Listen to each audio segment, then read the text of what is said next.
গত ৩রা ফেব্রুয়ারি থেকে ত্রিপুরার মুখ্যমন্ত্রী ডক্টর মানিক সাহার নির্দেশে এবং আগরতলা পুর নিগমের মেয়র দীপক মজুমদারের নেতৃত্বে আগরতলা শহরে বেআইনিভাবে ফুটপাত দখল করে স্থায়ীভাবে বিভিন্ন দোকান নিয়ে বসা ব্যবসায়ীদের বিরুদ্ধে উচ্ছেদ অভিযান চলছে। সোমবার আগরতলা বিদ্যাসাগর ব্রিজ সংলগ্ন এলাকায় পুর নিগমের কর্পোরেটর এবং পূর্ব জোনের চেয়ারম্যান সুখময় সাহার নেতৃত্বে বেআইনিভাবে রাস্তার ধারে গড়ে ওঠা দোকানগুলি ভেঙে গুড়িয়ে দেওয়া হয়।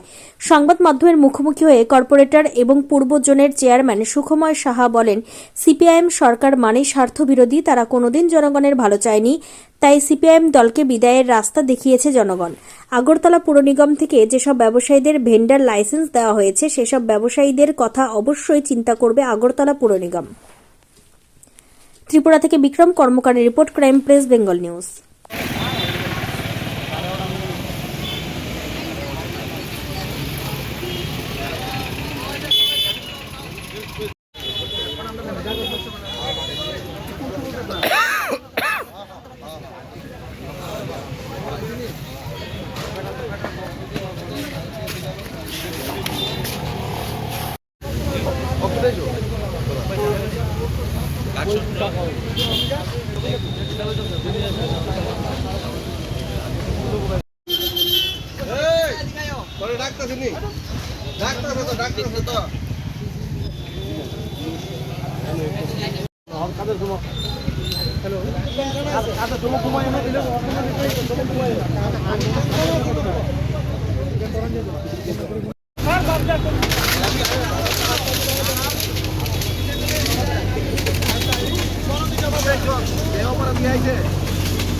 লাত মানে কি বলবেন?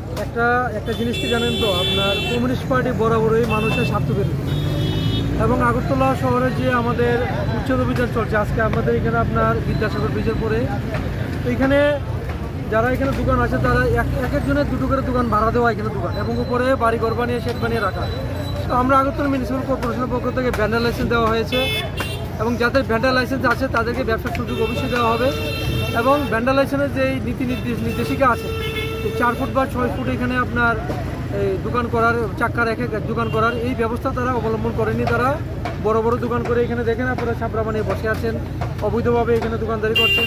তো আমরা মিউনিসিপ্যাল কর্পোরেশনের একটা উদ্দেশ্য হলো একদিকে যেমন শহরকে স্বচ্ছ এবং সুন্দর রাখার পাশাপাশি যারা গরিব অংশের মানুষ রয়েছে তাদের যাতে অন্যের কোনো অভাব না হয়, তারা যাতে কাজের সুযোগ হয়, সেই চেষ্টার জন্য আমরা ভ্যান্ডার লাইসেন্স দেওয়া। এবং আজকে আমরা এইখানে আমাদের মাননীয় কর্পোরেটর পিন্টু রঞ্জন দাস রয়েছেন, আমাদের একটা এখানে প্রক্রিয়া চলছে যে এখানে একটা ভ্যান্ডার জোন করা যায় কিনা, যাতে করে এই ভ্যান্ডার জোন যদি করা হয় আমার বিশ্বাস এখানে যারা দোকান অরিজিনাল দোকানদার আছে, যারা একটা জায়গায় 3টা দোকান ভাড়া দেওয়া সেটা না, যারা অরিজিনাল দোকানদার আছে বা যারা নতুন কেউ দোকানদারি করতেছে এরকম যদি কিছু করা যায়, মানে মেয়র সাহেবের সঙ্গে কথা বলে এটা প্রপার ওয়েতে একটা সুষ্ঠু একটা সিস্টেমেটিক ওয়েতে এখানে একটা সুন্দর পরিবেশের মাধ্যমে আমরা একটা চেষ্টা আমরা এখানে করছি। এবং সবচেয়ে সুন্দর ব্যাপারে যারা এখানে দোকানদার আছে তাদেরকে বলছি যে আপনারা এটা সরিয়ে দিন, তারা এটা সরাতে নিজেরাই তারা সাহায্য করছে এবং কারোর দোকান ভেঙে আমরা উঠিয়ে নিইনি, আমরা জাস্ট এখানে যে অবৈধ ছাপড়া করে সেগুলো সরিয়ে দিয়েছে এবং যাদের মাল আছে তারা নিজেরা নিয়েছে। এবং আমরা একটা চেষ্টা থাকবে এখানে